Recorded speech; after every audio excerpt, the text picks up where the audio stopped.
পরিচর্যায়, পরনিন্দায়, গীবত সব থেকে বেশি হয়, সবচাইতে বেশি হয় আমাদের মায়েদের মধ্যে, আমাদের বোনেদের মধ্যে, আমাদের বেটিদের মধ্যে, আমাদের বউদের মধ্যে সবচাইতে বেশি এই পরিচর্যা ও পরনিন্দা বেশি আলোচনা হয়। মেয়েরা সবচাইতে বেশি আলোচনা করে। শাশুড়ি বউয়ের গীবত করে, বউ শাশুড়ির গীবত করে, বউ শাশুড়ির গীবত করে, শাশুড়ি বউয়ের গীবত করে, বউ ননদের গীবত করে, জায়ের গীবত করে, একে অপরের গীবত করে, পরিচর্যা করে। এটা ঠেকাবে কে? হুরায়রা রাদিয়াল্লাহু তাআলা আনহু বর্ণনা করেন, আল গীবাতু আশাদ্দু মিনাজ জিনা।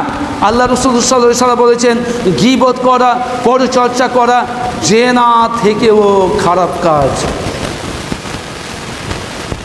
গীবত করা, পরিচর্যা করা, পরনিন্দা করা এটা জেনা থেকেও বড় অপরাধ। সাহাবায়ে কেরামগণ জিজ্ঞাসা করলেন, ইয়া রাসূলুল্লাহ সাল্লাল্লাহু আলাইহি সাল্লাম, এটি গীবত করা, পরিচর্যা করা, পরনিন্দা করা জেনা থেকে কি করে বড় অপরাধ হয়? জেনা থেকে কি করে বড় অপরাধ হয়?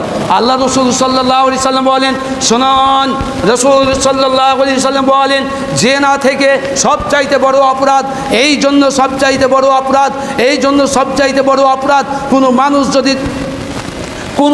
যদি জেনা করে, কোনো মানুষ যদি ব্যভিচার করে, কোনো মানুষ যদি জেনা করে, কোনো মানুষ যদি ব্যভিচার করে, কোনো মানুষ যদি জেনা করে, কোনো মানুষ যদি ব্যভিচার করে, তারপরে যদি আল্লাহর কাছে হাত দুটি তুলে যদি বলে, রব্বানা যালামনা আনফুসানা ওয়া ইল্লাম তাগফির লানা ওয়া তারহামনা লানাকুনান্না মিনাল খাসিরিন। আয় আল্লাহ, আমি আমার প্রতি অন্যায় করেছি, আয় আল্লাহ আমি আমার প্রতি জুলুম করেছি, আমি আমার প্রতি অত্যাচার করেছি, আয় আল্লাহ তুমি আমাকে ক্ষমা করে দাও, আল্লাহ তুমি আমাকে মাফ করে দাও, আল্লাহ তোমার কাছে আমি তওবা করছি, আল্লাহ তোমার কাছে আমি তওবাতুন নাসুহা পড়ছি, আল্লাহ তুমি আমাকে মাফ করে দাও।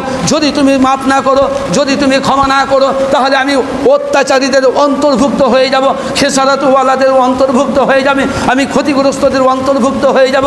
আল্লাহ রাসূল সাল্লাল্লাহু আলাইহি সাল্লাম বললেন, তুমি যদি জেনা করার পরে আল্লাহর কাছে তওবা করো, তুমি যদি ব্যভিচার করার পরে তুমি যদি আল্লাহর কাছে তওবা করো, তো আল্লাহ তাবারক ওয়া তাআলা তোমাকে হাজারবার মাফ করে দিবেন। কিন্তু বন্ধু, যদি তুমি পরিচর্যা করো, তাহলে যে আল্লাহ ক্ষমা করবেন না? জি বন্ধু, যদি তুমি পরিচর্যা করো, পরনিন্দা করো, গীবত করো, তাহলে এটি যে আল্লাহ তাবারক ওয়া তাআলা ক্ষমা করবেন না?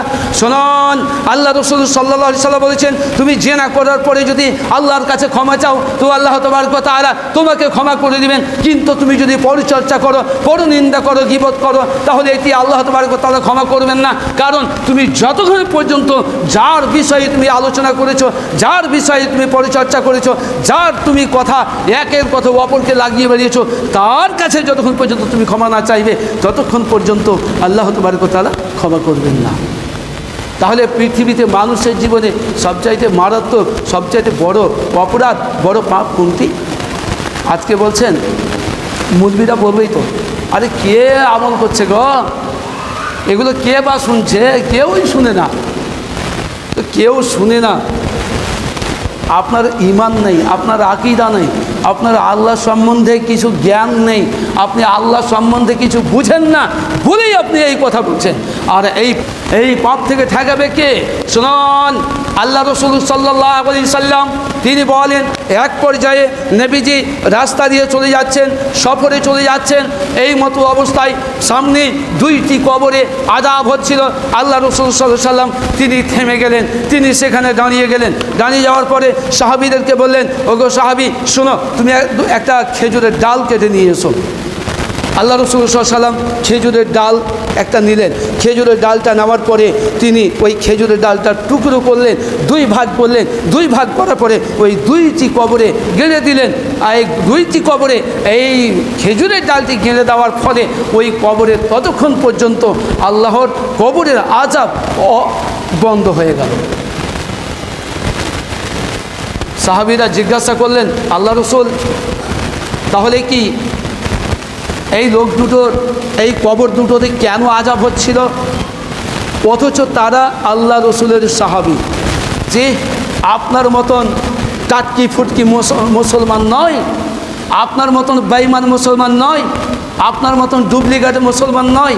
তারা ছিল সাহাবী, যারা আল্লাহ রসুলকে দেখেছেন, যারা আল্লাহ রসুলের সামনে উঠেছেন, রসুলের সামনে বসেছেন, রসুলের কথা শুনেছেন, রসুলের বাণী শুনেছেন, আল্লাহর ওহী নাজিল হয়েছে, সাহাবীরা দেখেছেন। এমন সাহাবীর কবরে আযাব হচ্ছিল। উদ্দেশ্য আযাব হওয়ার কারণ আল্লাহ রসুল সাল্লাল্লাহু আলাইহি ওয়াসাল্লাম বলছেন এই কবরটাই আযাব হচ্ছে, তার অন্য কোনো কারণ নয়।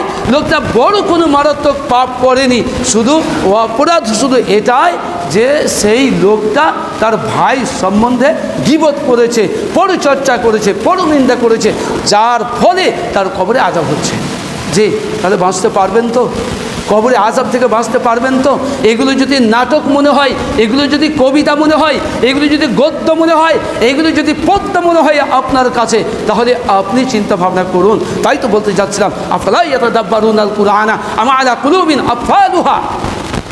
তোমরা কোরআনকে নিয়ে ভাবা চিন্তা করো, গবেষণা করো। আল্লাহ রসুল সাল্লাল্লাহু আলাইহি ওয়াসাল্লাম তিনি অন্যথায় বলেন, সময় যেহেতু শেষের দিকে চলে এসেছি, আল্লাহ রসুল সাল্লাল্লাহু আলাইহি ওয়াসাল্লাম বলেন, আন হুযায়ফা রাদিয়াল্লাহু তাআলা আনহু قال رسول الله صلى الله عليه وسلم لا يدخل الجنة منان। আল্লাহ রসুল সাল্লাল্লাহু আলাইহি ওয়াসাল্লাম বলেন, যারা মানুষের গীবত করে, যারা মানুষের পরিচর্যা করে, যারা মানুষের গীবত করে, যারা মানুষের পরিচর্যা করে, লা ইয়াদখুলুল জান্নাতা মান্নান, তারা কখনো জান্নাতে যাবে না। জি, রসুলের হাদিস, এটা আমার বাবার বাপত্তি সম্পত্তি নয়, এটা আমি বানানো কথা বলছি না, আমি রসুলের কথা শুধু আপনার ভাষা দিয়ে আমি ট্রান্সলেট করে দিচ্ছি। লা ইয়াদখুলুল জান্নাতা কাত লা ইয়াদখুলুল জান্নাতা মান্নান। আল্লাহ রসুল সাল্লাল্লাহু আলাইহি ওয়াসাল্লাম বলছেন, যারা পরিচর্যা করে, পরনিন্দা করে, তারা কখনো জান্নাতে যাবে না।